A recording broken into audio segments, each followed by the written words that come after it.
Okay, So that hold on. being We said, look nice. I was going to say. Record it if we look nice. There you Only go. like that. Yes, that's right. Got my hair cut. I'm ready for today. That's right. Because that's why we're here. I don't know what Teach for America told you, but we are here to look good. So, but also, that being said, I hope that you also have something nice and fun to drink, a snack, any of those good things. Make sure that you have your vision and your strategic plan ready. And then the other thing that I think will be really helpful is having like some kind of a note catcher on the side. So if you're taking notes on your computer or on a separate document, because basically the main purpose of today, after we do some just quick touching base and norming around what we're going to do, then we're going to launch into the feedback portion, which is the most important part. So having something to write with will really help for that.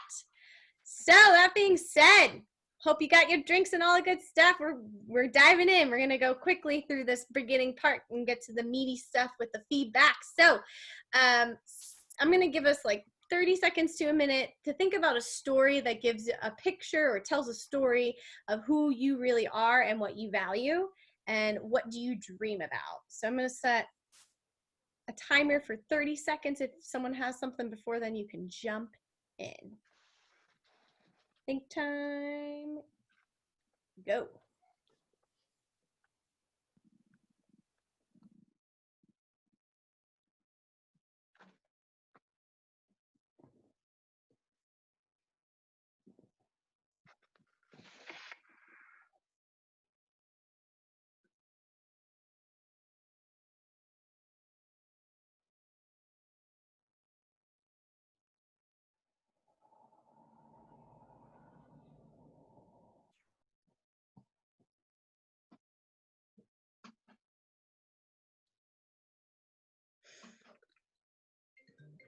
All right, that was a quick 30 seconds.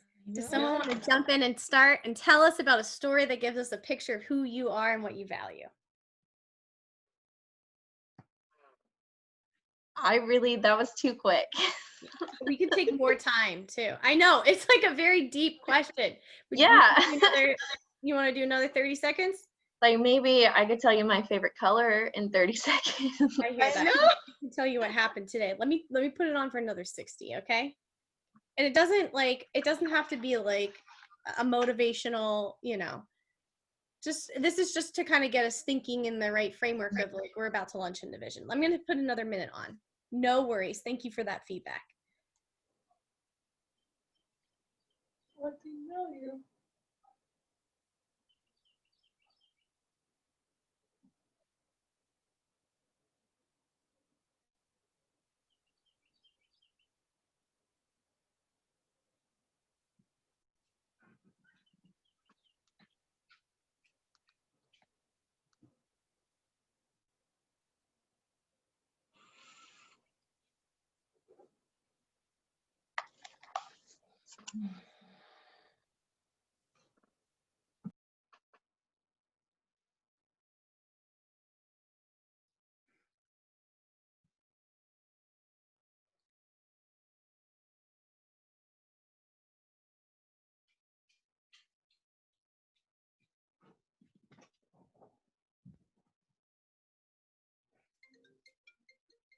All right. That was another minute. So I know that it feels deep. I know that Teach for America has been really big about storytelling and connecting this to our personal visions and why we do what we do.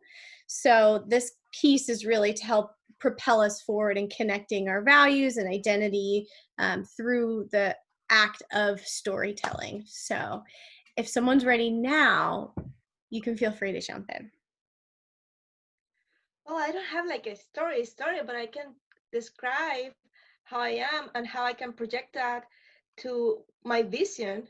I'm really, really introspective person. I can say that word.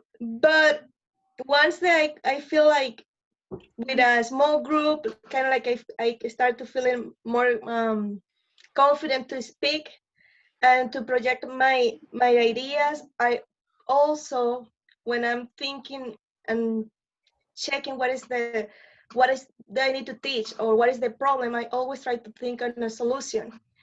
And a solution that is fun, is a solution where it's not gonna make everybody happy, but at least everybody gonna have the feeling that no one roll over them, or someone step on their feet. So I don't know if that's what you're looking for.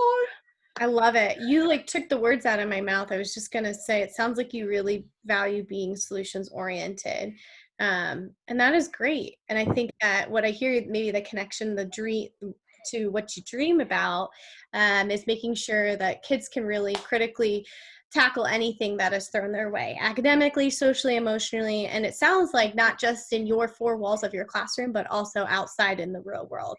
Did I capture that correctly? Yep, that's right. Nice. Thank you. That was a good one. I like it. All right, who's next? Could you repeat it, please? I apologize. I forgot that my mom was coming over and she just stopped by. So I had to go deal with that and my dog going crazy. Yes. Hello, Mom. It's okay. These things happen. No worries. So we're talking about can you guys see the screen? That might, oh gosh, you can't. I'm sorry. I pushed record and I didn't push share screen. Well, that would be why you can't see it. Don't worry, Koi, that's me. Okay, so tell us a story that gives us a picture of who you are and what you value, what you dream about. Am I the last one to share? No, you just asked the question, so if you don't want to go, that's fine. Oh. Martha shared some stuff about being solutions-oriented. Miranda, you're on. Okay, so Martha's story made me think of this story from this last week when our school asked us to take this certain personality test, which was one I had actually already taken for TFA. But so they wanted us to take the personality test, and then we kind of broke out into groups with the people on our teams and talked about our strengths and our weaknesses and our work habits. And I thought it was really interesting because you could really see everyone's personalities shining through. And but one thing that was like that stuck out to me a lot because it was true, but something that I didn't want to be true, was that my biggest challenge is planning for the future. And so I'm just like now realizing that I have to really be mindful of that, because I tend to just focus on the present and try to forget about the past or the future and just remain flexible and adaptable to what's going on in the present. And so that's just a story of something that I've been reflecting on this past week, at least, for myself, and then sharing that with my teammates so that we can kind of work together on each other's weaknesses and build them into strengths. Appreciate you sharing that, Miranda. I'm curious to know, is this like just in your work life or also in your personal life? Both. Yeah. Yes. Okay. I would say more personal than work related. Really. Okay. I feel that in my soul right now. I'm like, girl, I feel you. Yes, 100%. I could tell a million stories about why that is, but that's really interesting. And I think it's so powerful of you to be so in tune with yourself and realize that like there could be possible implications from that, and be so proactive and plan forward from that. So that says a lot about you as well. And I think speaks to your, again, kind of like Martha, your solutions oriented mindset, and really being intentional. The word intentional comes to mind when I think of what you just said. So thanks for sharing. Appreciate you. All right, Koi, we're saving the best for last. Now you're on. Okay, so is this supposed to be like about how I am in school or just like in general? Well, you know what? Miranda put a spin on it too, to like connect to personal life. It's supposed to fuel us into the conversation vision, but you share whatever's on your mind. Okay. Anything applies here. Oh boy, I hate stories. I guess I will talk about part of my time at my school last year. I had two amazing co-teachers who had my back and carried me through absolutely everything. Um, and it was during a time that was very, very difficult, and that I'm sure Miranda can attest to as well. That there were quite a few days that you did not want to go into, um, but every day, even though I knew things were kind of going downhill, and after I knew that I was not going to be going back to that school and we were online, um, I I pretty much just did whatever I could to say, like, F the people around me who are supposed to be giving me advice but aren't really helping, like the administrative team. And I was able to get around like 80 to 90% of my kids in all of my meetings every day. And that was something that kind of just showed me that, like, even though I was being told that like a lot of things were not going the greatest, by those around me, I could tell that like the morale that was built in the classrooms through the things that we were doing definitely shown out when the kids really didn't have to be there.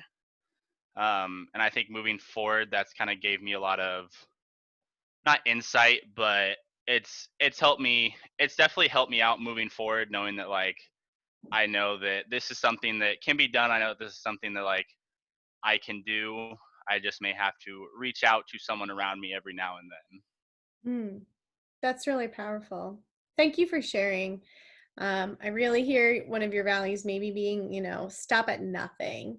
And something else I heard, like what's best is what's grounded in good things for kids. So it might not be what's greatest for admin, for somebody around me, but really you're not doing it for any other reason but for what's good for kids. So I really hear that student-centered focus coming out of what you're saying. So that major kudos to you, and just to stick it and pedal to the metal. I think especially in this time that's so applicable. I mean, we really have no time to waste. Like, we have negative time to waste.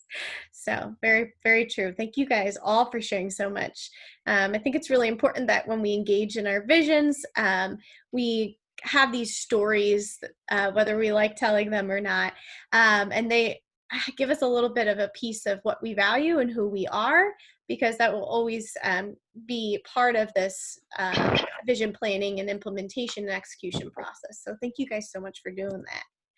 So I love to have a quick volunteer read this poem out loud to us really quickly to frame our thinking for the evening. I can read it. Thank you. There is a door I want to pass through, and you've offered to hold it open so I can stand and look at a distant land. It's bright there, and fun and terrifying, and as you gaze at me with steady eyes, you never stop saying, I see you here. And this statement of belonging, which you speak so matter-of-factly, buoys me, calms my heart, and carries me over the threshold where I want to be. That was perfect. I can tell you've got your read aloud voice on. So yeah, kudos to you. I have to work on it. Like, you're gonna be so good at this, and this I can already tell. So thank you so much for reading that. Awesome. So you know that we are going to be focusing on vision today, and one of the key aspects of this is effective leadership. So and part of effective leadership is being a teacher leader, which is exactly what you are, which is exactly what Teach for America cultivates in us. So I'd love to hear really quickly, what does this poem bring up for you, or what does it mean for any of you? Your initial reactions and thoughts from it.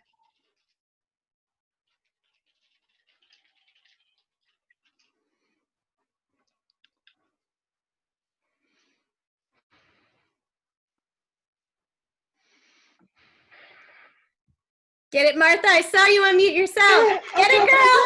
Yes. Well, I don't know. This is, maybe I'm tired and I'm kind of like, well, I see like, okay, Teach for America is opening the door for me to become what I wanted to become. to help raise these new students, these new I can think of the word right now, but generation, the new generation with these values of how to express themselves, how to control themselves, their emotion. So that's how I'm picturing this poem right now. But I don't know if it's just me. I'm still tired. That's really great. I love it. Anyone else want to add on or have something different? I kind of see it from like a student perspective. Like, this is a student speaking to their teacher or how their teachers affected them in their life. Or it'd be something that I'd want a student to say about me, I guess. Yeah. Like, I see you here and I'm never going to stop being here, you know? Yeah. Just to have that calming presence and make them, help them, you know, get where they want to be. Yep. Absolutely. I think you and Martha have really good things to share.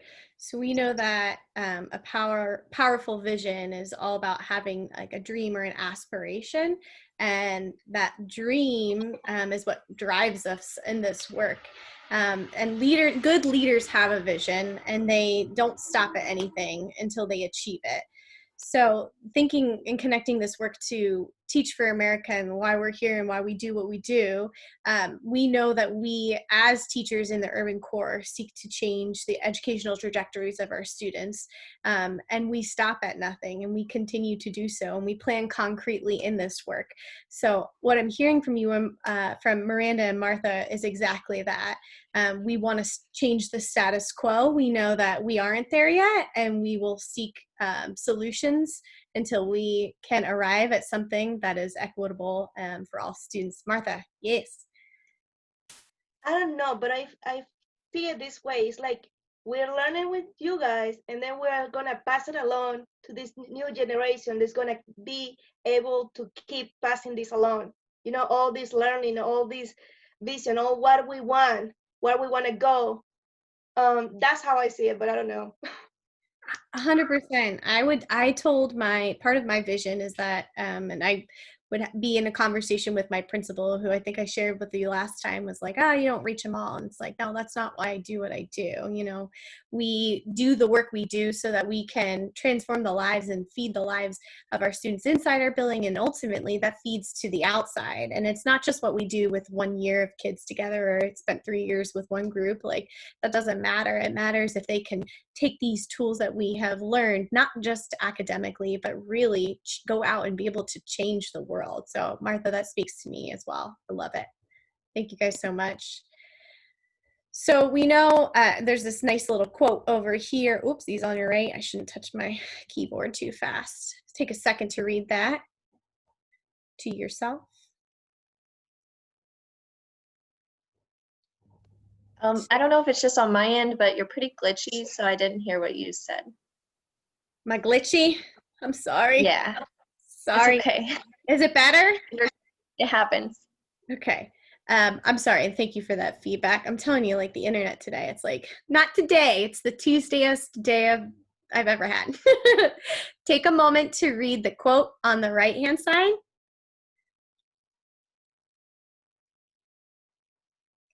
So we know that to have a vision it also means to take risks, and that we need hope and belief in our community and ourselves to ground ourselves in why we do the work that we do. So as we're thinking through this quote and the question I have here on the page, how do you hope to utilize your vision and strategic plan this year?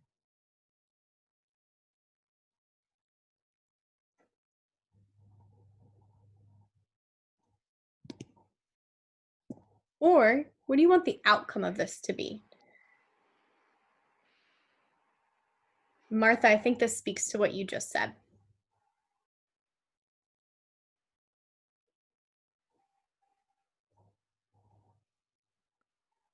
Okay.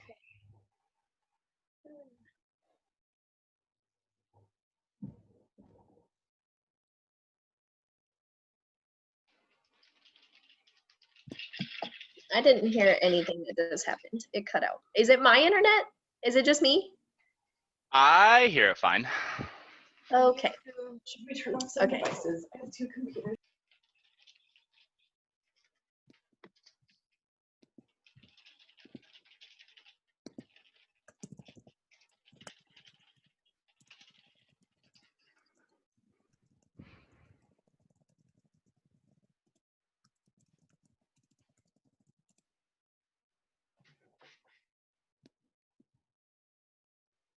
So what are you going to do to actualize your vision? Like what are you going to do?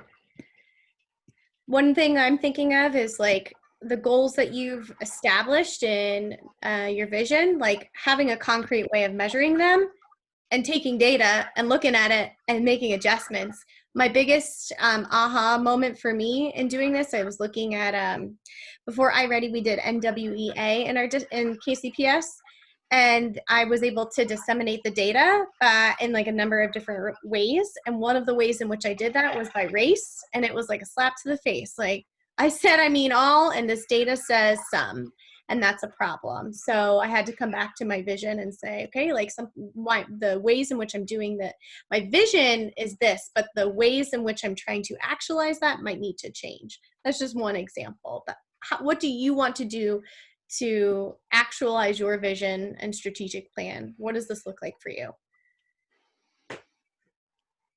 Well, something similar happened to me. I have to come out because in Spanish we do this test. It's called Estrellita to see if they can recognize the sounds in Spanish and all this. And we have to come up with something else because we have these parents that they don't let the kids say a thing. So we pretty much have to implement like a game. We didn't say there was a test. We kind of like, oh, we're going to have a little game with the student.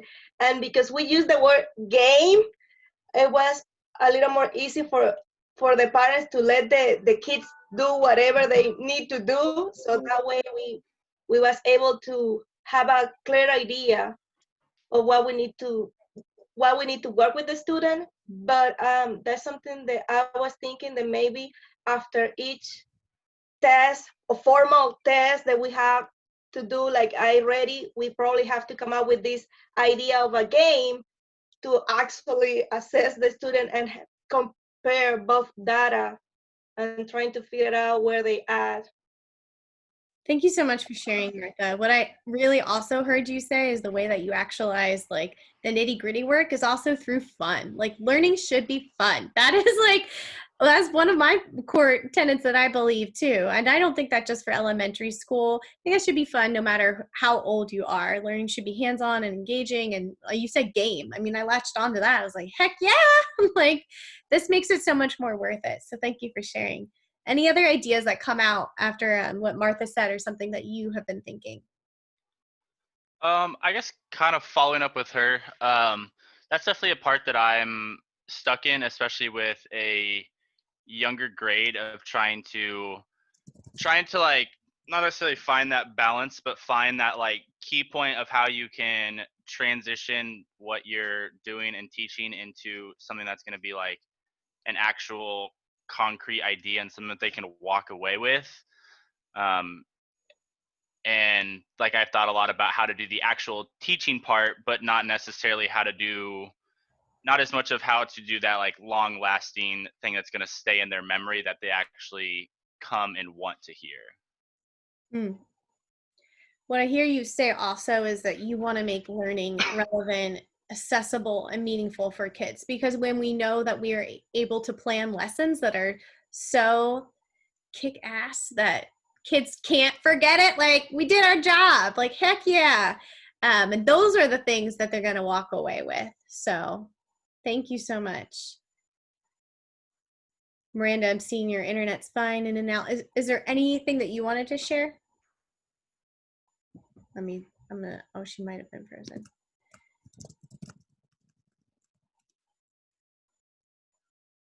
I just want to give her the opportunity to if she wants. My internet's not working, so I'm hearing like the end of what you're saying.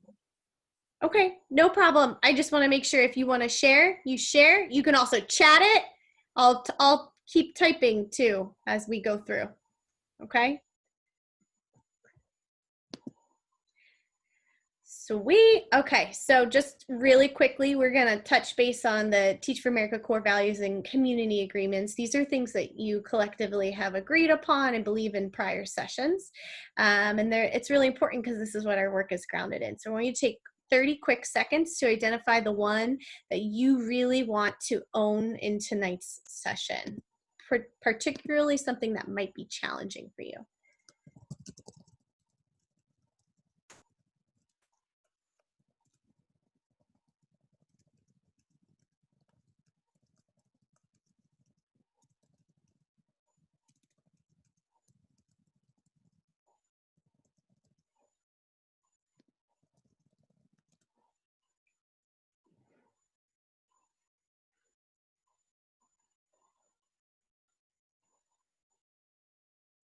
Is there anything else that we need to add on to this list for tonight so that we can fully engage with each other? I'm getting notes. Miranda says she's going to demonstrate resilience. Heck yeah, that's mine too. Awesome. That's mine as well. Great. Martha, you want to share yours? She might have the same. You're muted, Martha. Resilient. Yep. Yeah, we're gonna be resilient. Keep Yeah, it up. I feel that especially for now. I don't know about you all, but what is the third week of school? It feels like week 30, and I think it's because things are pushed back and like it's just different. We're in third week of school, but school has started later, so it's very different. So I appreciate you and all of your resiliency and internet things. Like, we're gonna power through. We got this. Awesome. So really quickly, these are our aims for today. Can I get one person just quickly read out both of these? We dissect our vision statements in relation to our collectively generated criteria for an effective vision and strategic plan. We list our next steps to complete revisions on our visions and strategic plans. Yeah. There's that read aloud voice again. Thank you, Coy. You might have to be our read aloud designated person from now on. I like it. Perfect. Yep. So essentially, through engaging in our sharing and receiving of feedback on our vision statements, we really hope to be intentional with the examination of these, and then get good things that we can come back and really not just put it on paper, but execute in live time with our kids, because what you think is important, and you're doing it for a reason. So thank you for sharing that. So moving even more deeply into this, I'd love to hear from at least one person. Why is it important that we're investing time in our vision and strategic planning? And why is it also important that we give feedback and get feedback, engage in that feedback process? More perspectives, the better. There could always be something that you're overlooking or something that the person that you are looking at is overlooking. Really well stated. It also makes me think we're all in different placements, even though we're united by the lower elementary front, we're in very different buildings. So I think that gives us a very different perspective. Thank you, Coy. Anyone else want to share out?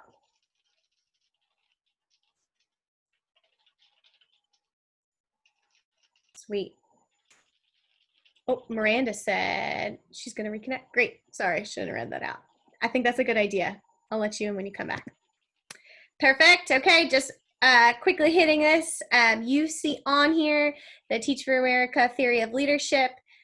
They have starred the areas that we are looking at deeply into tonight, and those are bulleted on the side. So I'm just going to give you 15 seconds to quickly read over that.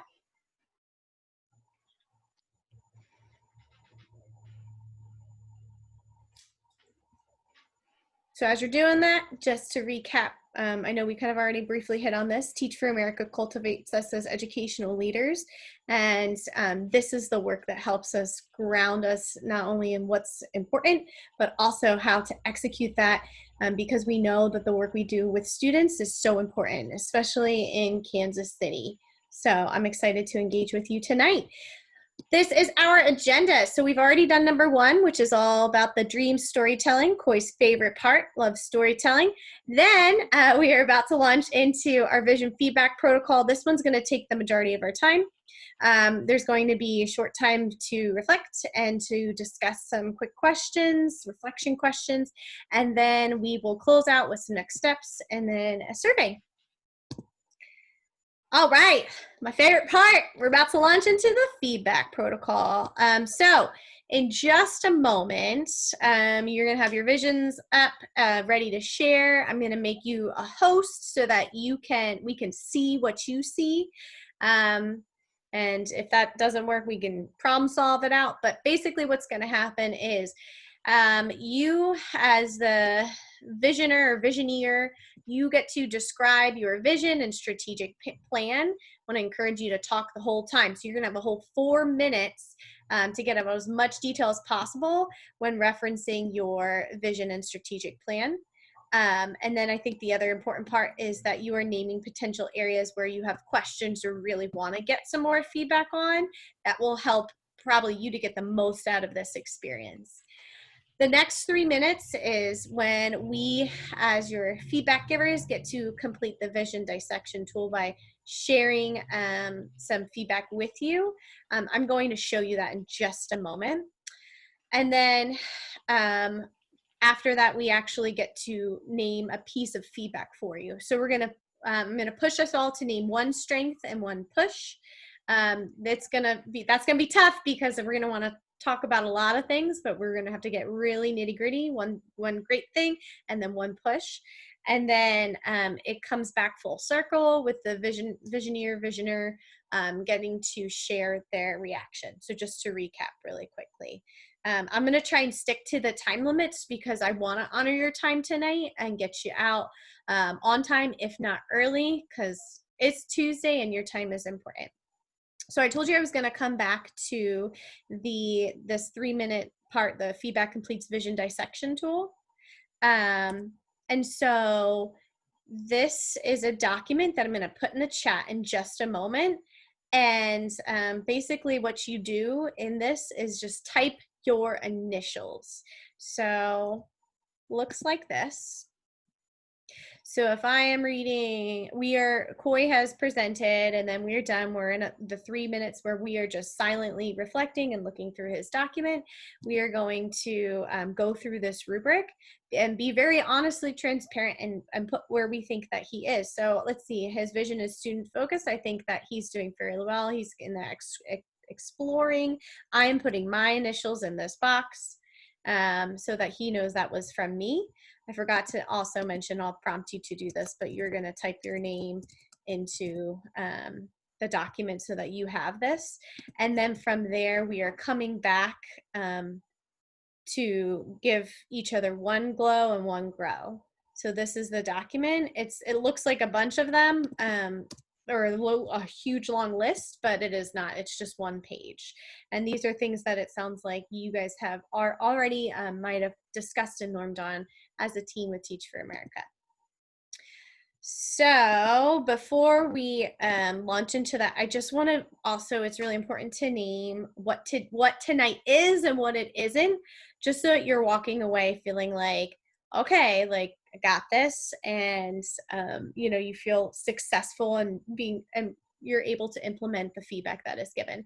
So unfortunately tonight we will not be able to solicit feedback on you will be able to solicit feedback on the vision and strategic plan. So you're going to get good feedback, but we will not be able to review every single aspect of your strategic plan in detail. So it's going to be really helpful if you want to hone us in on a specific part, like this is the part I need more help. If not, that's okay too.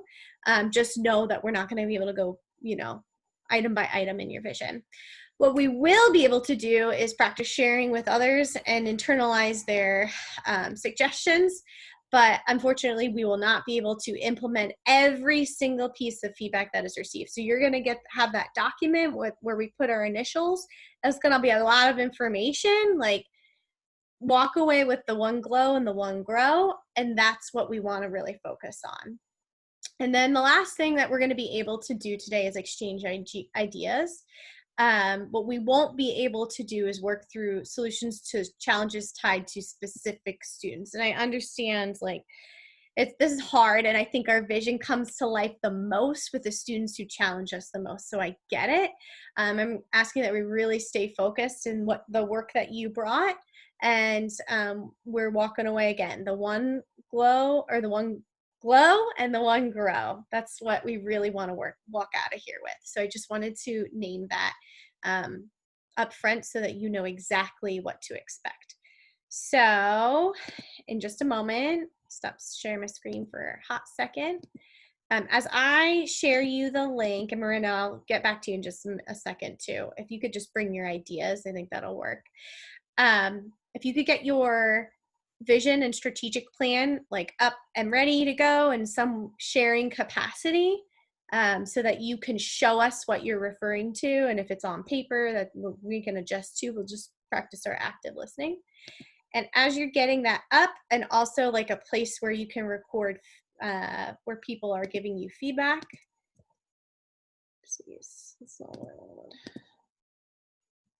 That would be great as well. And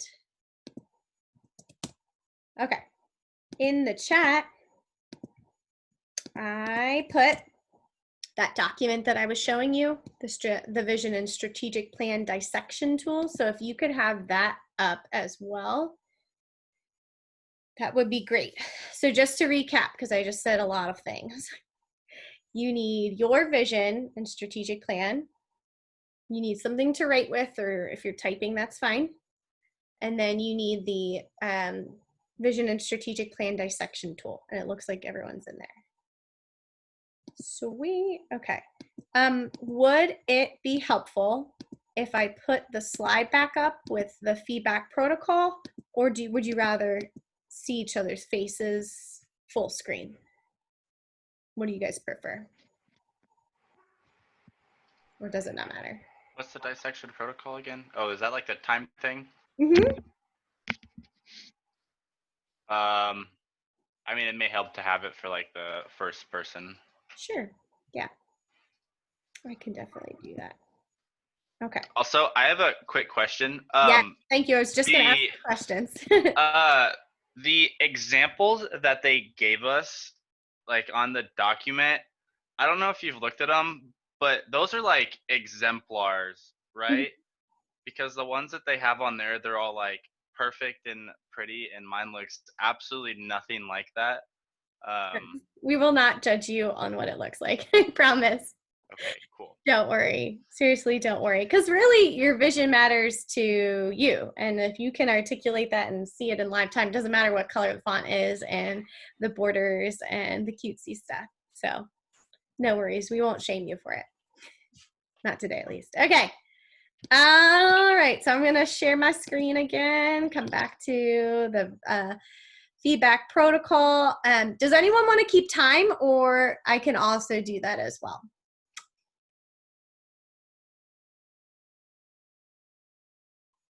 I can do that. That's no worries. Okay. Again, I'm sorry in advance. I'm going to stick to the time because I want to honor you and get you out of here, get you what you need. So I'm going to ensure that we're meeting that full 4 minutes, 3 minutes, 7 minutes, 1 minute, but I'm going to make sure we're not talking longer than that. Are there any other questions that you guys had before we go?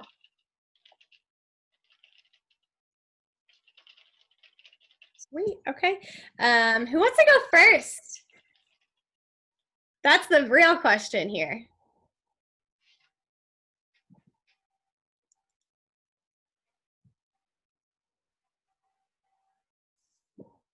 I go first if Mr. Yeah, Can read it. I can go first if he read it for me. I'm gonna put it up and he can use his voice and I can explain it to you, because I do have to use this because I was trying to follow the steps that they give me here. So if he's gonna read it, I go first. If not, I'm the last one. You want me to read it? Yeah. Are we like full blown reading them? No, I kind of put it, just keep it like simple here. It's gonna be so. You just tell me what I need to do. Okay. Hey, Martha, before you go, do you need me to?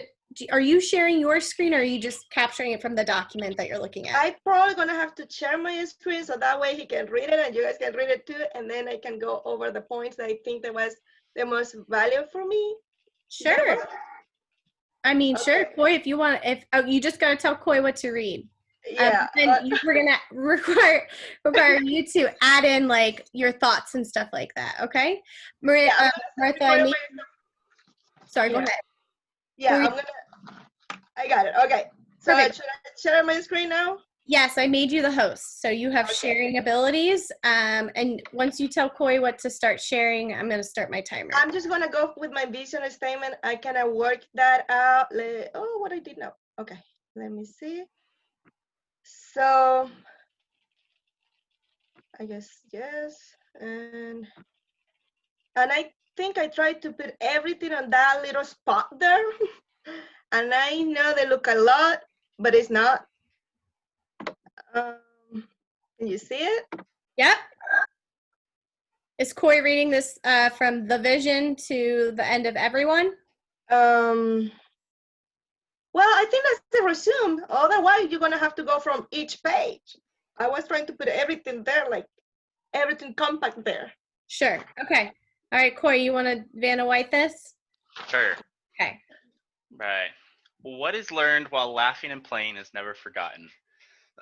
The vision for my class would be based. Oh, hang on, wait. I need to move the people because it's in my way.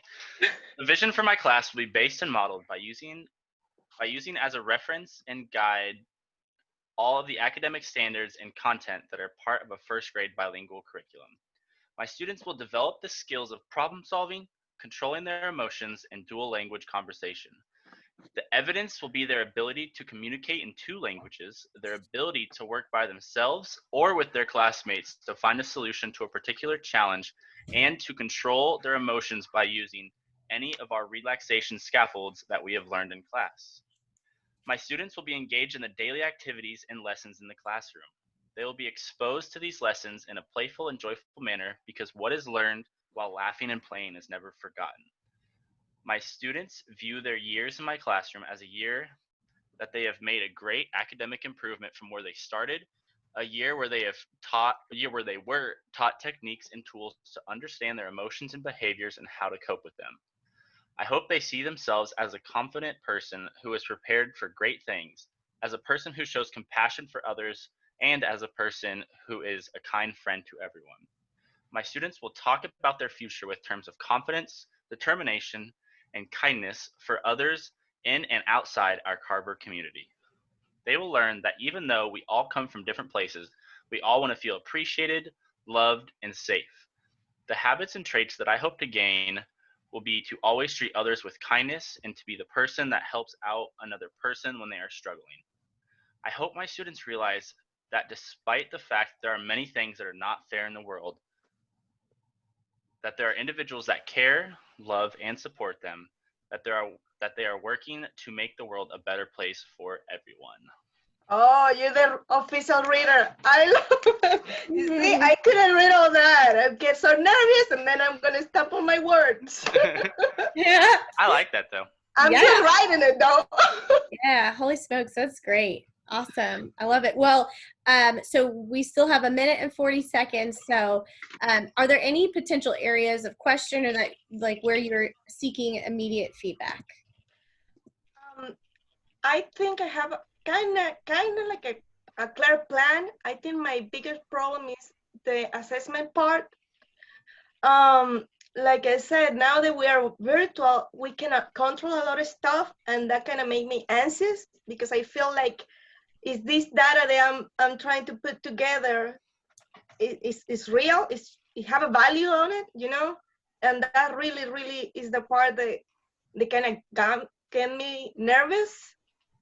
Mm-hmm. Like today with that I was like, okay, I can even hear the uncle saying the answer. So it's even when we are saying not to do it, they're still doing it. So that's the part that really made me think and rethink and replan everything. But I don't know. I like it. I'm sorry, I'm just writing what you're saying. Anything else that you wanted to share? You got 26 more seconds. I think when I'm planning, I try to make it the fun they can, because when I was in first grade, I remember my teacher from first grade. I never felt I was going to class. I felt like I was going to a playground with her. So that's why I kind of have that idea, and I'm trying to pass that along, that you can be at a school and feel like you're not in the school. You know what I mean? Mm-hmm. I don't know if I can express myself, but I think that's how I'm visualizing this. At the same time, I'm trying to make sure that I'm following the curriculum and I'm meeting the standards they are asking me. But like I said, what is gonna get me right now is the assessment part. Yeah. Thank you so much for that. That's perfect. Okay. Martha, I am typing your name in the top one since you are the first person to go. So if you guys can all toggle back to the dissection tool, that would be great. And I'm going to set a timer for 3 minutes. I think that's what our protocol is. Let me just double check. Yep. And I just want you to plot in your initials into the cells.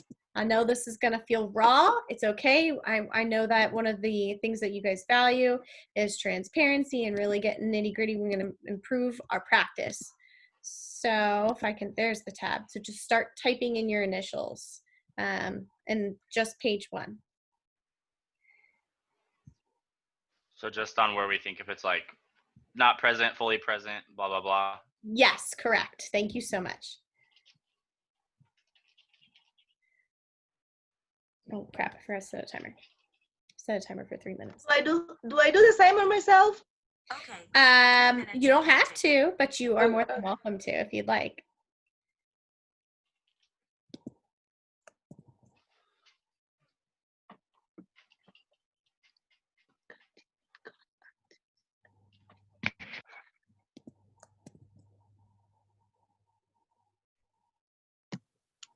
Is there any way you can share your vision on the screen so I can refer back to it? I need to like see it so I can remember. Yeah, hold on, okay, I go back here and then I choose here. And Mr. Cole, I can read it for you. I'm kidding. Thank you.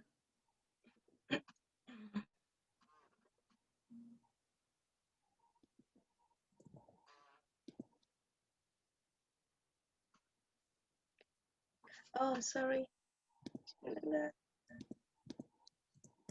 Sorry. There you go.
We got about 42 seconds to just complete that first page. If you finish early, start to think about the one glow and the one grow for Martha.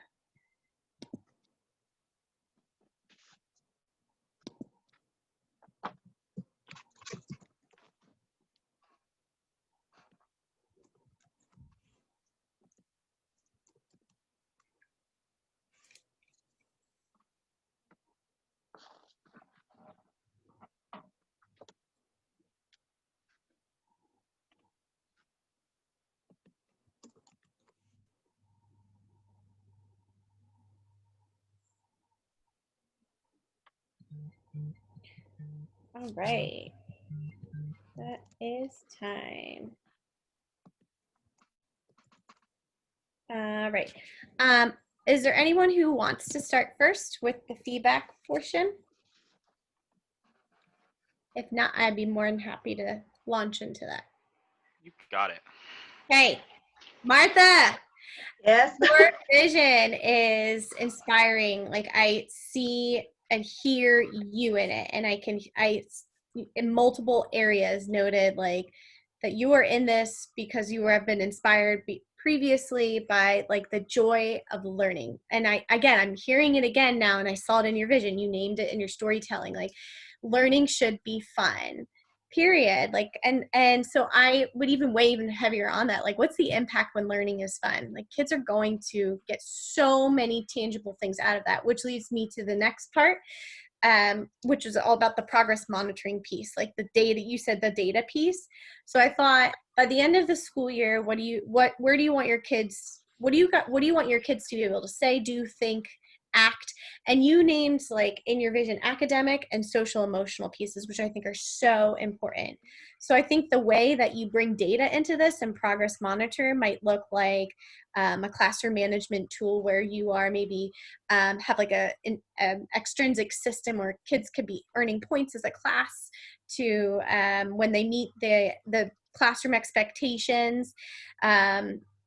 You could be also, like, thinking through maybe like behavior plans for students for who might be struggling, or maybe just like a weekly communication home for parents, so that they know exactly where their kid is in their social emotional learning. I think when you flip to the academic side, you can progress monitor this by, you talked about iReady, like that's our huge benchmark. From there, we set goals with kids, like 1 or 2 goals, like this is your big thing, and then very tangibly say, like, and this is how you're going to achieve it. iReady is going to be really big, but getting really nitty gritty to dissect that and see like what kids tangibly need to do. I'm thinking a way to progress monitor that too. You could use like a chart in which you track their progress based on the standards, so that kids know, parents know where they are in terms of mastery. I love that you're writing things down too. I forgot. Yeah, I'm sorry. No, don't be sorry. I'm like, that's what I want. That's exactly right. All right, I'm going to keep us moving. Who would like to go next in terms of feedback? We're still in the feedback portion. Feedback. I really liked your whole idea that you had. I think the way that you said everything was absolutely perfect of what you had on there. The only thing that I would think about adding that I really did not add either were kind of some like goals in there that you want to see in the future, or I guess that you want them to leave your classroom with. I like it. Thank you for that. Miranda, you're on. Oh, I thought I was on mute. I would say that I loved it. I loved how you focus on social emotional and academic. I felt like I really heard your heart. Even though Coy was reading it, I could hear your heart shining through. I guess my biggest like look for that I was looking for, or what that paper brought to mind was like measurable goals. Yeah. How can you take those goals that you have, and how can you measure them to know like that you're in the right direction? Just for yourself, and to like help you stay accountable. But I thought it was amazing, and that I can totally see that happening in your classroom. I'm excited for you. Thank you. Ditto to what everyone said. I want to be a kid in your classroom, and I want to love learning because you love it so much. Like, that came out so loud and clear. Martha, you get the final minute to kind of recap and like and talk to us about anything that you are reacting to, or perhaps some next steps that you're taking from this feedback.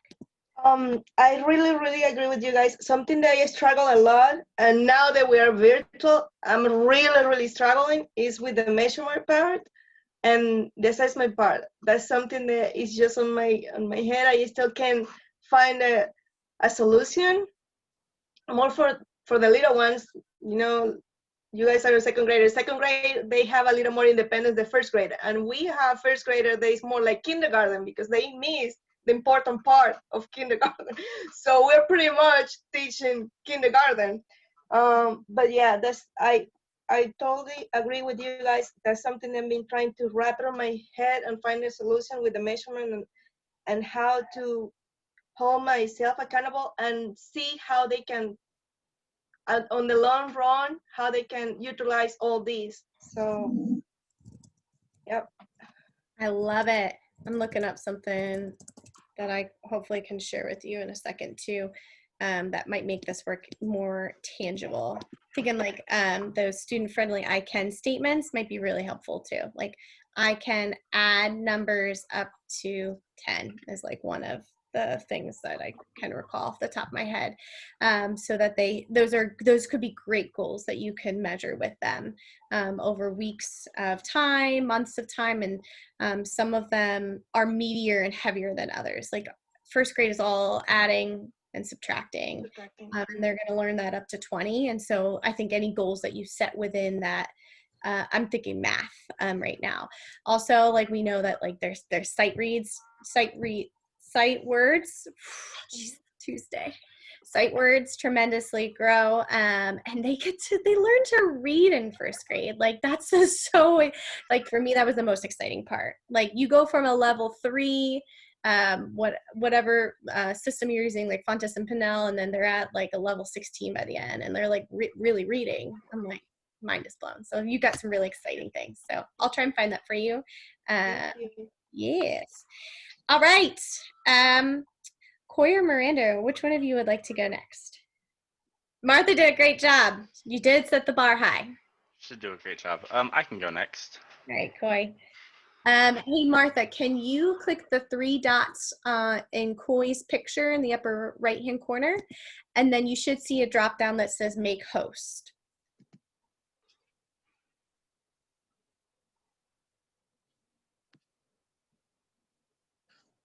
Boom. You're the host now, Coy. You get to lead the meeting by sharing your vision and strategic. Okay. All right, like I said, mine is not pretty. I took this as a draft, and mine is most definitely a draft. Okay, so should I just read it or talk about it or what? The choice is yours. If you want to read it, that's fine. It looks like you would have enough time to read it. If you don't want to do that, you can also summarize part of it and then say, I need help with this part. So whatever you would prefer. All right, I will just read it then.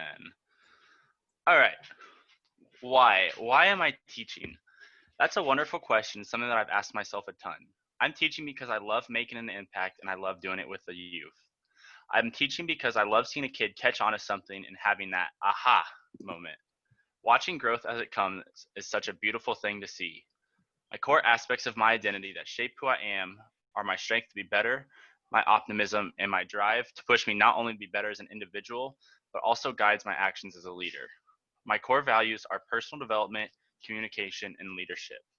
I believe these hold not only myself to be better to my kids and show them how to grow as young individuals, but also to myself to my own standards. This year, I want my students to be able to read, not just look at the words, but really read the book and understand what is going on, taking in every word.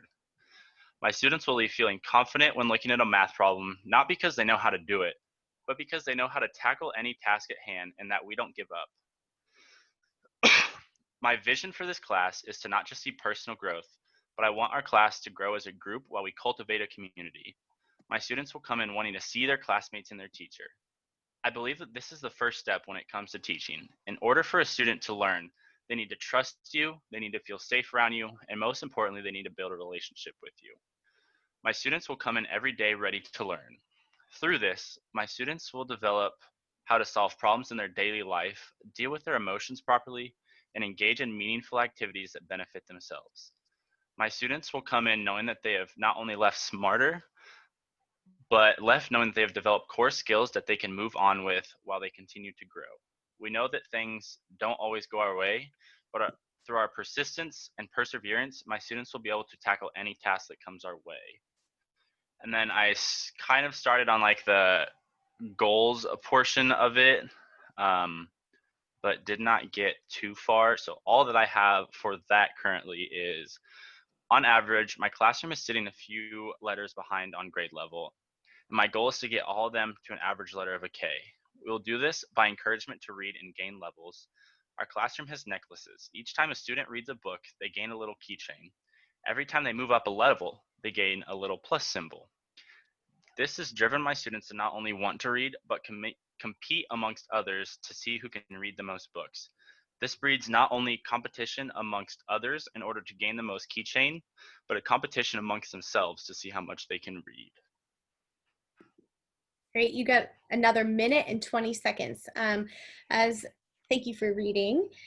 Before we launch into the feedback portion, is there anything that you want more feedback on, or an area that you're still questioning? Kind of looking at, I guess just like if I've covered enough in the actual vision aspect, because I don't think I have enough in the goals and all that to really, there's definitely still a lot to add through that. So I don't exactly know what more that needs yet, but just with the goals, like what parts I'm hitting on, what parts I need to dive into more, because it seems kind of broad to me. So I know that there's definitely some things that need some specificity, need to be specified. Yeah. Great, thank you so much. Pretty much hit it on the head with the time. Okay, sweet, thank you so much. If you guys could toggle back to that document that we are operating out of for the dissection tool, I put Koi's name on page 2. If you could start to mark your initials. If you finish early, start to think about your feedback.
One minute, 15 seconds left.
All right. That is time. Awesome. Okay. Hey, Koi, thanks so much for sharing. I'm going to set this timer so I don't forget. Where's your face? Here we go. Okay, perfect. Now I see you. Awesome. I love that you have a system to incentivize reading. You remind me, I forgot when I was doing this work in first grade, I did black belts. And so I would literally like braid them a belt, and every time they would move into a different level, they would get a new belt. So I love the system that you're using. Like kids are going to get so freaking excited over that. It's so positive, and really invest them in like the why of all of this. I think what I hear, and I would love to see more about, like we know the implications around if students aren't reading, they're not growing. And when they're not read to, like all of these things happen that put them behind. So if you add that quick piece, I hear that fueling your why. Like kids are coming in at a lower level and we need to grow. I think that also means you can adapt to this for the kids, like based on where they are. Like you're going to have kids who are coming in, maybe at a level A. And so to get to a level K might not be possible with you, and that's okay, but they still need to make more than a year's growth. So making that really tangible for like kids must meet at least this benchmark. And really though, like pushing towards a year and a half. But I love your system around the incentivizing reading. So I'm thinking like then on the flip side, my grow would be thinking about the systems to incentivize math. So we know that by second grade, the reason why second grade is so important with math is this is the last year to solidify all things addition and subtraction. Like they really, all of elementary school is prepping them for this final year in second grade, where this work, honestly, if they don't got it by this point, then it makes their life in third grade and beyond so much infinitely harder because they don't have the tools necessary to be able to multiply and divide. So I think your work somehow to incentivize math and making sure that maybe you're having some kind of I think tracking system is the wrong word, but like the system that you're using for reading so that you can, show kids are really adding and subtracting fluently with numbers up through 120. I hear that you're saying like your lessons, I hear a lot about like your lessons being grounded in evidence through reading. In math, I hear you talking about this thing called CPA. So like meaning math should be hands-on. It's not just rote learning, like sit down, memorize 4 + 4. Like you're teaching it in a really intentional way. And I think the outcome of that is also you could name like, kids are using manipulatives and like you're relying on games to reinforce those skills. And then, as I said, like tracking that in some kind of a way and incentivizing it. That's the real word I'm trying to get here. And I'm trying to remember what I did for math and I don't, but I will keep thinking of that, see if I can give you some more ideas. So thank you, Koi. Who would like to share their feedback next? I'll go. Koi, for my first question, I just have a question first. Are you guys in person? No. Oh, so you're doing the necklace thing virtually? Yes, I just ordered 1,500 keychains over the weekend. Yeah. Oh my And gosh. I have the necklaces already, so I showed them all the necklaces. Oh my God. I did not really think about the fact that their books that they read are a lot smaller and quicker than what my kids read last year, and so I have some kids that are already at like 10, and I don't know what they're gonna do when they like fill up or whatnot, but yeah, we are virtual.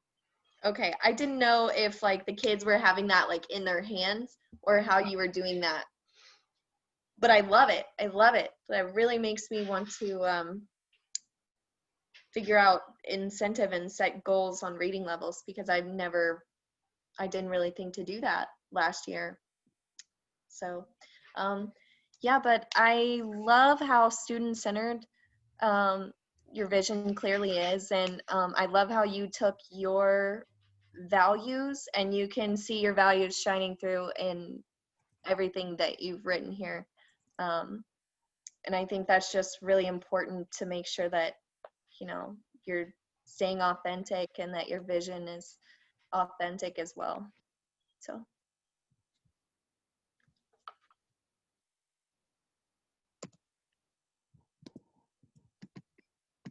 Yes, Martha, you're on. I really like it. I like that idea. I'm writing it down. But something I want to mention to you, and I don't know if this is going to be possible in your school, my school, I was able to do it. Something that helped me to inspire my kids when I was doing the reading part is I told them, like, read as a sixth grader. Read as a sixth grader. Okay, you're the ones that I know, they already putting the words together, and they're reading like section, like that. I was trying to make them read the whole word. And finally I said, well, how are they going to know how the sixth grader is reading? So I came up with this idea of the mystery reader. And sometimes I invite the librarian, and sometimes I talk to the teacher from sixth grade, and I talk to the parents of these students, so they connect at that time, at that particular time, and they go and read a book for the little ones. And that's how I finally got them to connect, like, okay, if I'm telling them to read as a sixth grader, I need to show them how a sixth grader is reading. So I don't know if that's gonna help you, and maybe it's gonna confuse you more, but that's something that they work for me. I really like it. I like that you put everything around the student, and I really like that part. Also, I don't know if it's probably a way that you can involve the parents and the math part, because that's something I've been trying to do this week in the math. But like I said, I have some parents that they are overprotecting too. But maybe if you can involve the parents on a little bit on the lesson plan, maybe that's gonna help out. But I really like it. When you say involving the parents and on the lesson plan, what exactly do you like? Well, Not exactly what do you mean by that, but like what's your goal outcome with that?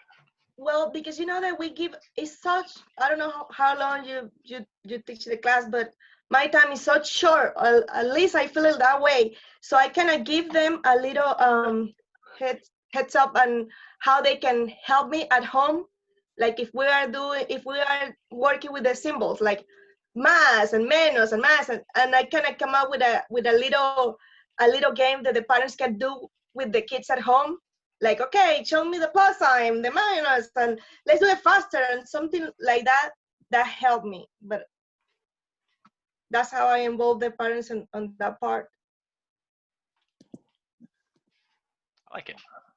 Thank you for sharing that. All right, Coy, the last minute is yours to reflect and think about the feedback you've received. I definitely like the ideas, and I like the encouragement that you guys like the whole reading idea as well. I think definitely moving forward, I do need to come up with something for math to do that. And I also do like the idea of involving parents and on the lesson plans, just so they not only like have an idea of what the kids are supposed to be doing, but also so that they can maybe point something out to them if it's there, or also join in on teaching them, or so that when the kids are actually doing something like kind of outside of my view, or when they're not with me, the parents aren't just clueless on what to do. And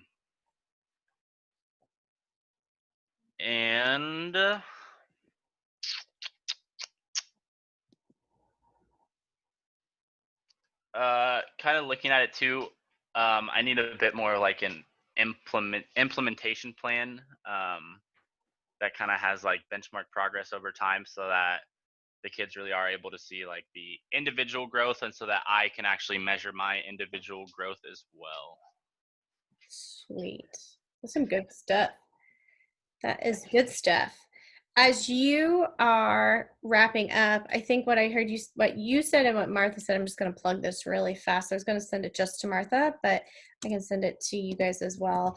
When you're looking for like ways to make things tangible for kids. This is specifically for first grade, but if you Google DESI item specifications and your grade level, it comes up with this big giant PDF. When you click on that, it gives you the student-friendly language that you're looking for. So whatever the standard is, you can click on, like I can add within 20. I think that makes things a little bit easier. I'm specifically thinking of you, Martha, so that you can give kids the tangible language. Like we're working on building your strategies so that you can add within 20 or whatever it is. So that might be helpful too. And then Koi, I think what I heard you say is something similar, so that kids have like the tools and they're really wrapping their heads around like, what is the concrete thing that you want me to do? Because sometimes it's really hard, because sometimes I have no idea what I'm doing. Like, so to be able to turn that around and be like, I need you, child, to be able to do this, that's also hard, and just tracking that. I'm going to look something up, Koi, too, to see if I can get you thinking through. What we don't want kids to do is like memorize facts in like a rote way. So like I'm hesitant on like that whole ice cream scoop thing, but if you do it in the right way, where the way in which you teach it, which actually the math curriculum in KCPS does this pretty well, and it really goes through like how to build the strategies in which kids add, then I do believe like the ice cream scoop system will work better. Why it doesn't work is, what I'm talking about with the ice cream scoop, when it's like, it's usually for multiplication, but it's like, I can multiply my 1s, my 2s, my 3s, like that kind of thing. Have you heard of that? No. Yes, It's I've heard of it, yeah. but I don't know what it is. That's fine. It's just a way of tracking kids and their mastery of facts. Unfortunately, the way we use that system poorly is just by throwing things out there like time tests and just telling kids to memorize, which isn't best teaching, and that's not how kids learn. So the curriculum that you're using does a really great way of doing this well for kids. So for example, like one of the lessons in there is all about doubles. So we know that kids, the way in which they learn to add, one of them is by concretely tying it to like an overarching rule in which they come to. So we know doubles is one of them, like 1 + 1, 2 + 2, 3 + 3. Those are just like things that kids can latch on to faster. And then the next lesson is doubles +1. So if you know 4 + 4 is 8, then you know 4 + 5 is 9, because it's 1 more than 8. So if you can create the same kind of system, and I will find those like little the ways in which kids learn math, instead of like just the rote, like adding your 1s and your 2s and your 3s, like not how kids learn math. Like there's a different way. So if you can tie it to that and like make your system and then build your ice cream scoops off of that, or whatever you want. Maybe you're making an ankle bracelet or something for them, or like a bracelet or whatever, or having a party, I don't know, whatever it is, like as long as it's tied to the right kind of teaching, you should be set. So I will find that for you in just a moment. Thank you. Yes. Okay, Miranda, no sweat. Don't worry, girlfriend. Why don't we use this time for you to freely talk to us, unless you have another idea about what you're thinking and feeling, and like any ideas that you have around your vision and strategic plan. And from there, we can help you navigate. You can modify the protocol a little bit. Okay, I'm just gonna talk. So bear with me. I don't know that I can talk for the full however many minutes, but we'll see. Okay, so what's going through my head first is like, I want to do what's best for my students, even if that means it's not what I'm being pushed to do as a teacher, which I feel like I've already kind of experienced this year. I definitely experienced it last year at my school. Just like the pushing through curriculum, push through to get it done. I don't want to do that because that's not helpful for my children. And I don't want to send a class, I don't want to send kids to 3rd grade if they're not ready for it. And I don't feel that sometimes doing things by the book is necessarily the best way. So I guess just like thinking outside of the box is going to be something that I'm going to, you know, be part of my planning. I want my students to be confident in their abilities. Just from my experience with my children last year and then already seeing it in my students this year, their confidence level and their academic abilities is super low, like nearly non-existent. That's where behaviors come from or struggle to get them to do their schoolwork. So I want to focus on building their character and making them feel safe and like they're able to learn even though they're in an environment where they, you know, it's a lot more challenging to be in their home environment, trying to learn if they don't feel safe or loved, or not they don't feel loved, but like it's different than going to school and being in a school environment. So I guess my whole focus, or not my whole focus, but like a big focus this year is how can I make sure that with all of these things that are kind of out of place and out of the ordinary, how can I make sure that my students aren't getting lost in just like with everything that's going on. I don't want them to get left behind. I want them to feel confident. I don't want them to leave the room and say, oh, I can't read. I still can't read. I don't know.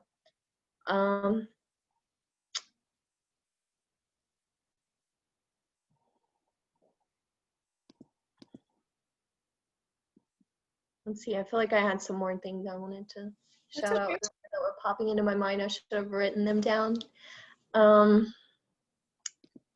Also the family involvement aspect, that's like a big goal of mine this year, is to get that family involvement from the start, from the get-go, which I feel like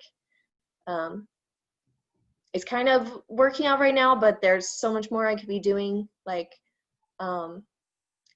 making sure that I am checking in with parents or sending out some kind of newsletter every week so that they know what's going on, how they can help at home, how they can extend their kids' learning, or how many minutes a night their kid needs to be reading every week, just so that they have it.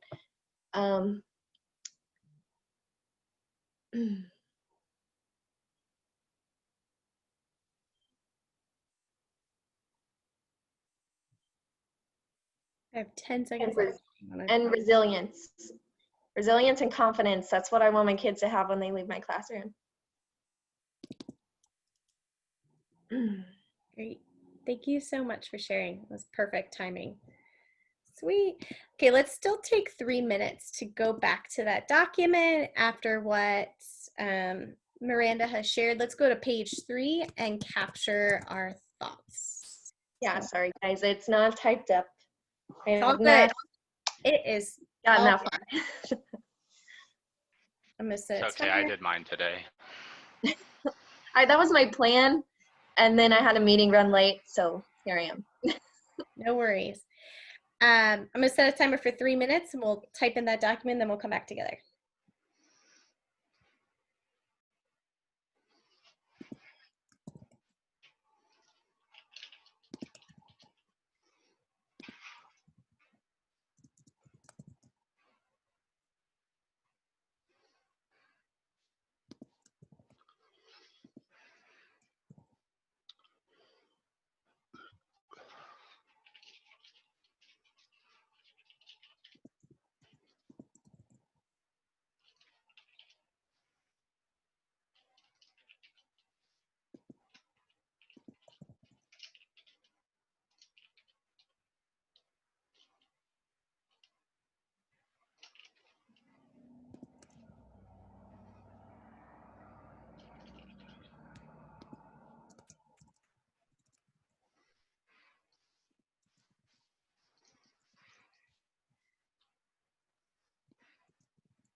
Got about a minute and 30 left.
All right, that is time. All right, Miranda, I like so loudly and clearly hear you talk about like when I think of the notion of all, I really heard that come through in your vision, because what you were saying was that you really wanted to find um, concrete solutions so that students get what they need, like no matter what.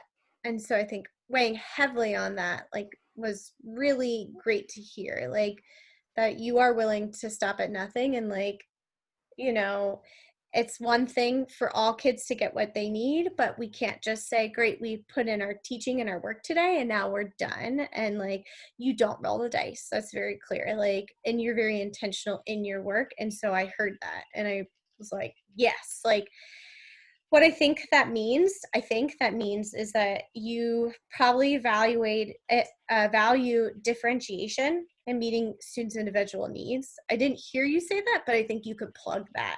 And then I also heard you say then too, like kids in different words, but I think you could say it even more, like plug it harder, was that through differentiation, you also value feedback and tangible goal setting. So like, you know that like kids coming into your classroom are going to be all over the board in terms of their reading and math abilities, also like their social emotional capacities, and we know that we're going to have to build those competencies too. But it sounds like you are really intentional about your work and making sure that kids get what they need, obviously, yes, but from there you are working to differentiate to meet their individual needs. And then I think some of the tools that we even talked about with Miranda and Coy might be helpful too. So like, you know, tracking students' reading levels and celebrating that growth when they achieve it. And then having really intentional time with students to provide them feedback about where they are in that progress and journey. And somehow maybe you can even have students track that as well, like that. I think Koi had a great example with like the necklaces. I think that's like a really great easy one. Like you get and they'll wear it. They will wear that necklace like a like badge of honor. And so like getting those systems set up in place, and so that you can progress monitor them along the way. But I definitely heard the intentions around making sure that kids get what they want, because we know if we do the same for everyone, like, which we start there, like we start with everyone gets on grade level instruction so that we can fully prepare everyone. However, we know that the reality in our buildings is that we have kids who are not coming on grade level. And so from there, it's essential that we do things like guided reading or guided math so that kids can get what they need. And so I think just being really intentional and naming that in your vision, like you will be engaging in small groups through guided instruction in math and reading, and kids will be progress monitoring by da da da da da. And so I think some of the systems Martha and Coy named would be good examples. Coy or Martha, who would like to go next in terms of feedback? I love the way that you talk, Miss Miranda. You're so passionate and you care so much about your kids. It's like I don't know. It's just I hear you and I was like, oh my God, she have kids. I thought it was your own kids for a moment when I was listening to you. Um, I was just amazed, like how much you care and how much you are trying to make sure that you not only complete what they're asking you to complete, but you want to make sure that they actually take something from your class, and that really got me. Um, I think, and I know it's a lot of work because you're the one that teach me this website, but something that helped me to connect with my parents was that website. I make a section, and I'm gonna share a little bit my website for you to have a guide. And it takes a lot of work, but if you talk to the social worker and with the counselor, they can make like a virtual office. And let me share mine with you.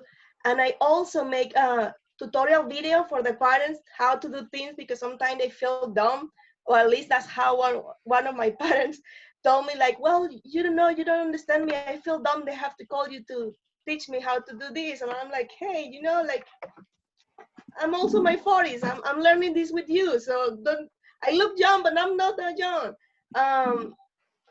But when I built this website, it's like I said, it took me a lot, but I got inspired. Let me see why I cannot. I don't know if that went through. It went. I don't know. Let me try it again. But what I did, I make a section for the parents and a section for relaxation, where they go there and they relax and they take a deep breath. And I tell them, how I post new things for you to do with your kids. So that's how that helped me a lot to build that relationship with the parents, because the parents start noticing they really, I don't even, I care about the kids, but I also care about their family, like their family dynamic. So I don't know, it took a lot of work. Like I said, take a lot of work because you have to find the videos and make the videos and let me show you how to do this and let me show you how to do this. And now you can go to this portal, and that's the portal that you're gonna take a moment to just think about you and yourself and your family. But I think it's worth it. At least that worked for me. I love that. Thank you so much. All right. Thank Corey. you so much. Oh wait, Yeah. hold on. What about Corey? Hold on. Sorry. That's I just okay. was wondering if you could put your link in the chat Oh. before we forget. I'm gonna put it right now. I'm working it. Okay, thank you.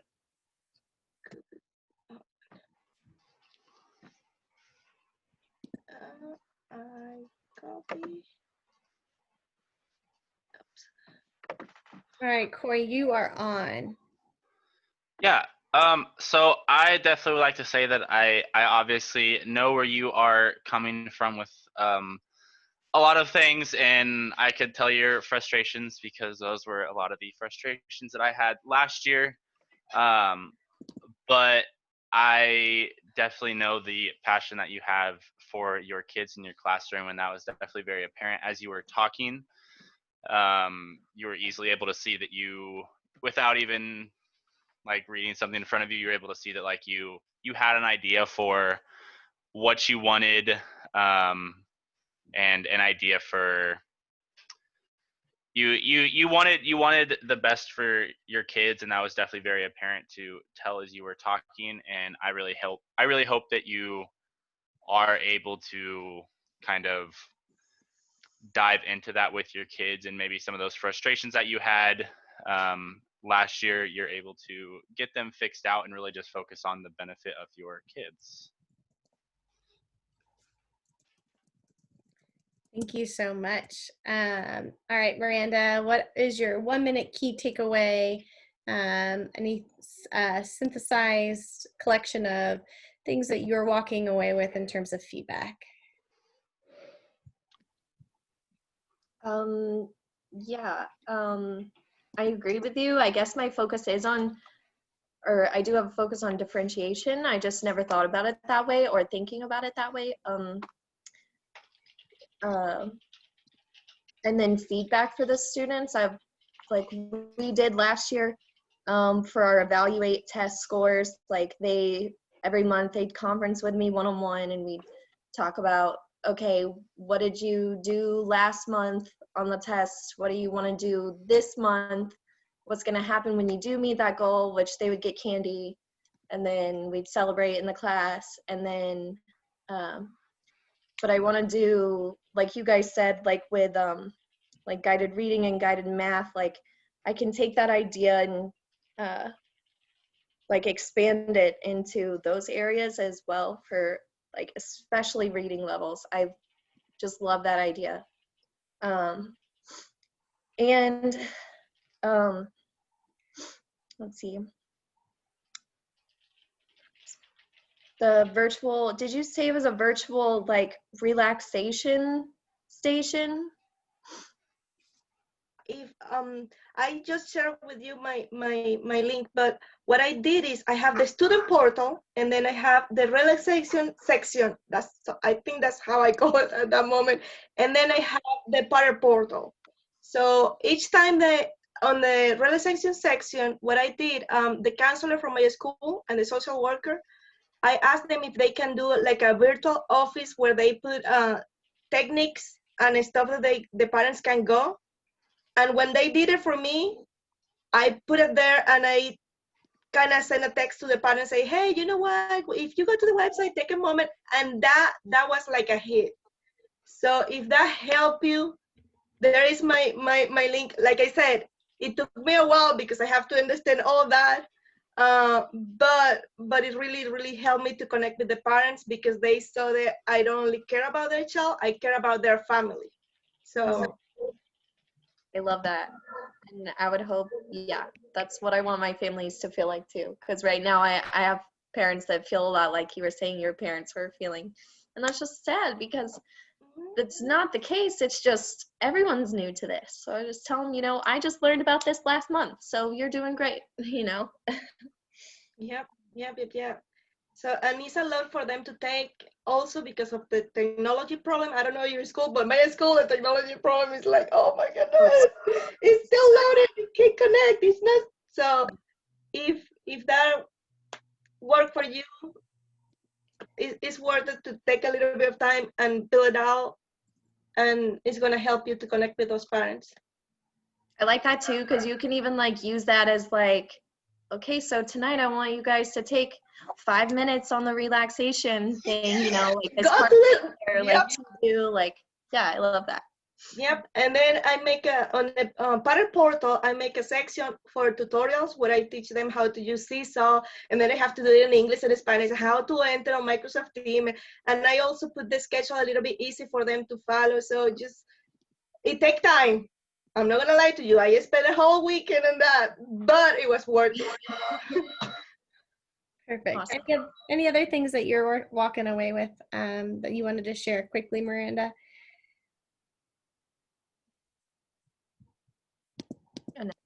I don't think so. All right, perfect. Awesome. Miranda, if you don't mind going to my picture in the upper right-hand corner, there's 3 little dots, and then you just make me the host. And Coy, I did not forget about you. I can't find what I'm looking for, but I will find it before we go. Sweet. You're all good, and you can always send it to me through email or something if need be. I might do that too. Okay, so yes, team, I am feeling real inspired by you and all the tabs I have open. Okay, we are wrapping up, people. So I want us to take a quick moment to reflect. And instead of going through every single one of these questions, why don't you read through them? Take 1 minute to read through them, and then you get to choose which one you feel inspired to respond by. So let's take a 1 minute just to silently reflect, and then we will keep it moving.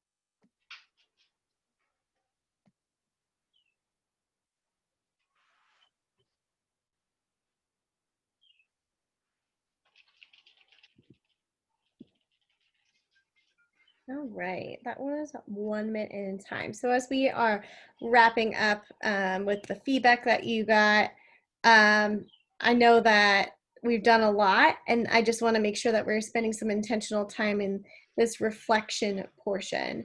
So again, we come back to identity, and we know that how complex that is and how we are interwoven into the work that we do. And knowing our students and our families on a deep level also fuels our visions and strategic plans and how this looks. And you've started this journey. You know, you have your vision and your mission. You started it last year, and you are starting to walk away too with things with that work and things that don't work, and that's okay too. So thinking through these questions, I'd love to hear. We could just popcorn out the question that you are inspired by, and to hear and share your thoughts about what your reflection is on that given question. So anyone can feel free to start.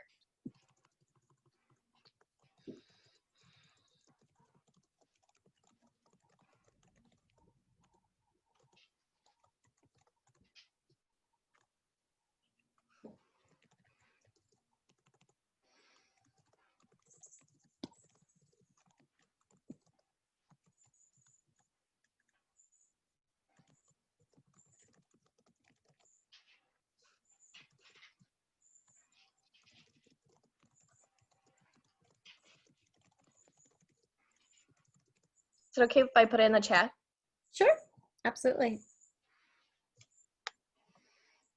I'm going to read it out loud, though, in my best koi voice. That's okay. If I can pull up my So chat. are we actually answering this question as well? You can put it in, I didn't explicitly name, but you can put this in the chat. You can share it out. The intentionality behind this is thinking through about who you are, your identity, what that means to you, and how, that you bring that to your vision and your strategic plan. And then the output of that is the execution piece. And we've just kind of named that. And you've engaged in this feedback process. So it's kind of like we are debriefing like all the things that we've just talked about tonight. So you can feel free to share out loud. You can put it in the chat. We'll read it out loud. And again, you can choose any question that you're like, yeah, I feel like this one is inspiring me at 7:20 p.m. and I'm going to share this one out.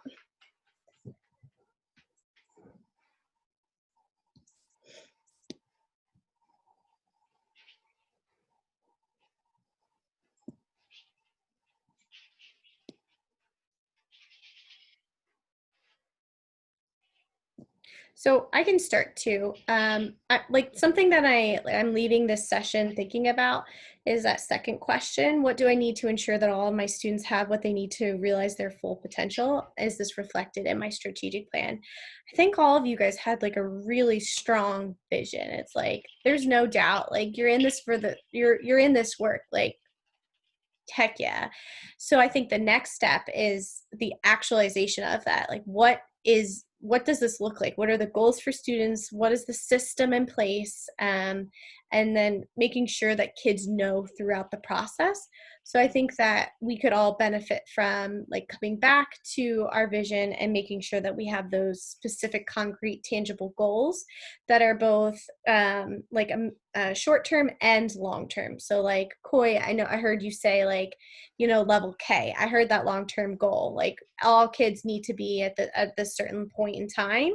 So then like his push would be to figure out, okay, what are my intermediate steps to get there? And he kind of hinted towards it with like the reading the books, or, you know, maybe some kind of a tracking of levels and that kind of thing. I think we could all benefit from something like that.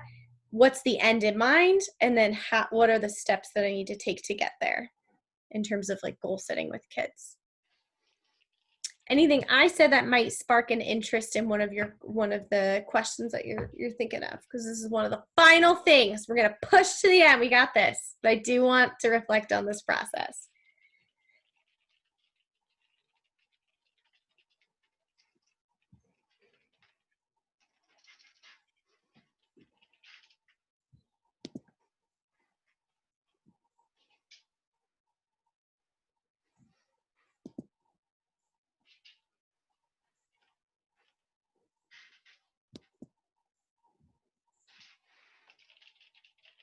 You're typing, so maybe we've got someone coming down the pipeline.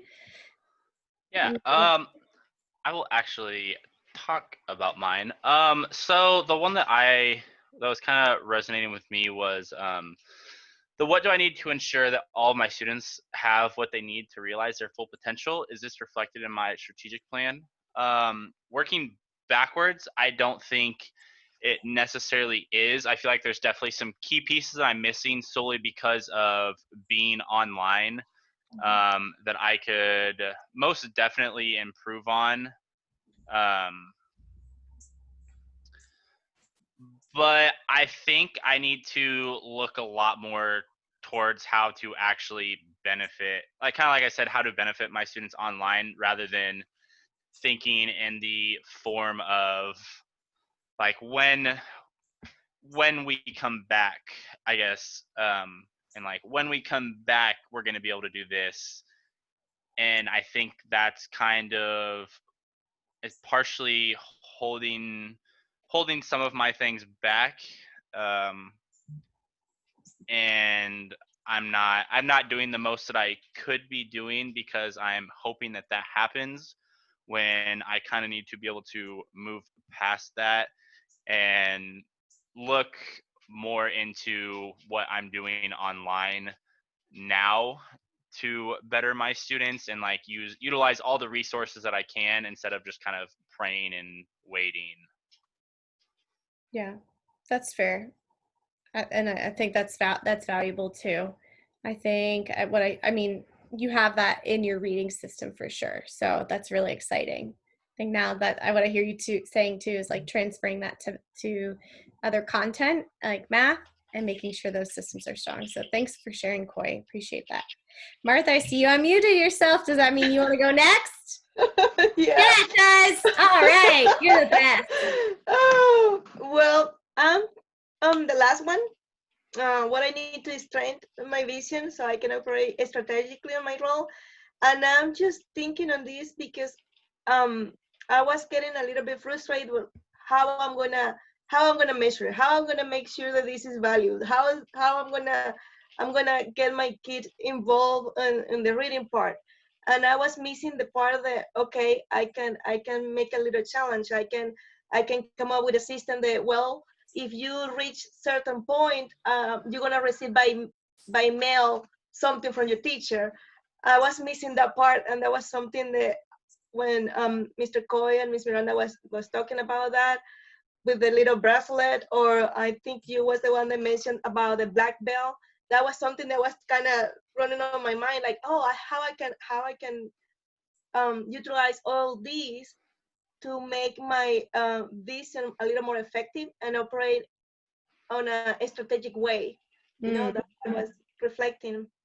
So I think that's the one that I was working on. Yeah, that's really powerfully stated, Martha. Thank you so much. All right, Miranda, you're the best for last. What's your question and what's your response that you're choosing? I guess I'm gonna go with the first one. I did put it in the chat, but I'll read it out loud. Oh, I'm so sorry. I'm okay. sorry. You don't have to read it. No, I can read it. I'm sorry. It didn't pop up on my chat. Oh, I'm so sorry. I was even trying to click it. I'm sorry. I did not mean to call you out like that. Good. I'm sorry. Would you like to share? If not, we can read it. Or I can stop sharing and read the chat. Yeah, just but I feel like my background and experiences influence my vision heavily. I said going through school feeling like you're not smart or capable enough is something that I never want my students to feel, because I believe that having confidence in yourself and your abilities can make it or break the outcome of like what route your life takes. And not that that is necessarily built in second grade, but I mean, foundationally, it kind of is. Yeah, 100% it is. We know the statistics are real, especially as they get into third grade. They start making data off of kids and where they go from there. So for sure. Yep, that's why our work is so important.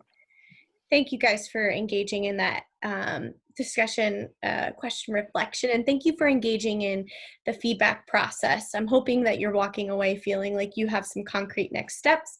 And as always, I hear that you guys are leveraging each other and making sure that, you know, you're like, hey, check out this, check out this. Use those things, steal these ideas. Like, that's what we're here for. This was for us, but it's also for each other to gain ideas. Like, I'm stealing some ideas from you all myself. So that being said, it's survey time. Really quickly before you go, you're going to take this survey that I'm going to copy in the chat in just a second. And before I do that, though, actually, no. Yes, no, I'm going to do that really fast. We're going to do it together really quick so that you can, oh my gosh. Okay, maybe I really do. There we go. Oh, yeah, Miranda, now I see your thing. I'm sorry. I was not popping up. So that's your survey. Okay, I'm going to do a really poor thing, which is talk at you while you do things. So, and I'll show you the slide in just a second. We're like negative on time. So some next steps is that we want you to encourage to reach out to David and Libby as needed. Just a reminder that your next group leadership development is on Saturday, October 3rd. That's the all core development. You will get more info about group coaching. So stay tuned for the group registration on that. And then there's a cohort blast on September 20th that gives you more details about ACD and October PD opportunities. So just so that you have that info, and then I'm going to pop that back up. And then we're going to multitask like heck because it is time to wrap up. So as you are wrapping up, I want you to think about, I'm going to put it in the chat too, because I know you're doing two things at once. And again, this is not best practice. Don't do this to your kids. Okay, here we go. You are thinking about one commitment you have to actualize your feedback, or one gratitude for a teammate or yourself. So after you click submit on that survey, that is our final point together, and that's how we're going to close. But I just want to make sure we sure up and like put the period up, well, put the comma on this because our work is never done, but for tonight it is. So I put that again in the chat. So a commitment that you have to actualize your feedback, or a gratitude for your teammate or yourself. And anyone can start. I can start real quick. I would like to do a gratitude for myself because, I mean, I guess I'm not walking into the school building to teach, but I get to go in.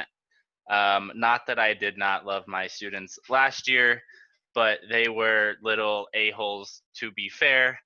And I love actually getting to go in and work with kids who are sweet and nice, and that I absolutely just adore getting to spend time with. Gratitude for the little babes. They're fun. Thank you, Coy. Who has a commitment to actualize their feedback, or a gratitude for yourself or a teammate?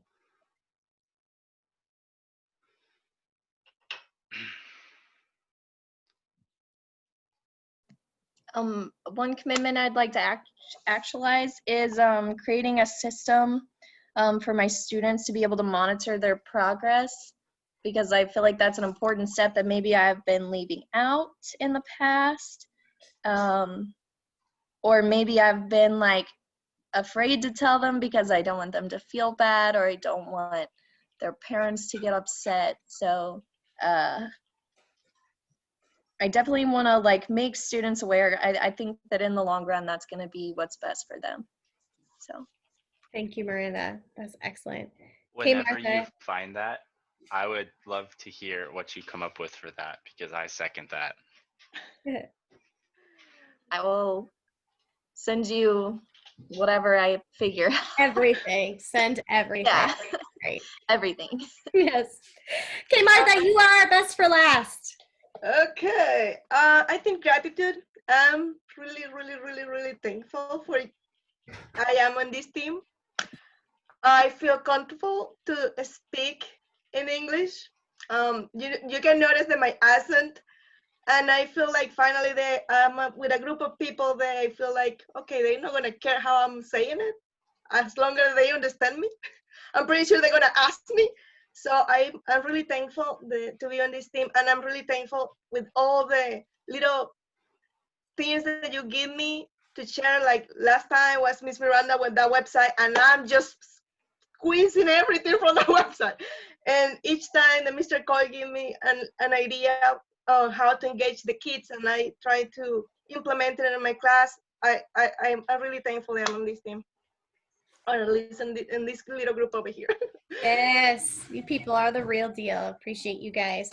I just popped in, or I should have done this in the very beginning. There's the presentation from today with the slides. Sorry, I didn't share that with you originally, just in case you want to go back and review. But you now have all the information to actualize your vision and be the best teachers that you are. You've been the best teachers. You are the best teachers. You're going to continue to be being the best teachers. If there's anything that I can do to help you, my contact info is on there. Also, David and Libby are there to help you as well. I hope you have a wonderful Tuesday. We're in this for the long haul. We're going to do this good. So great job tonight, and have yourself a wonderful rest of your evening. Okay? It's a pleasure working with you guys. See you. Thank you, you Thank too. you. Everybody. Bye. Bye.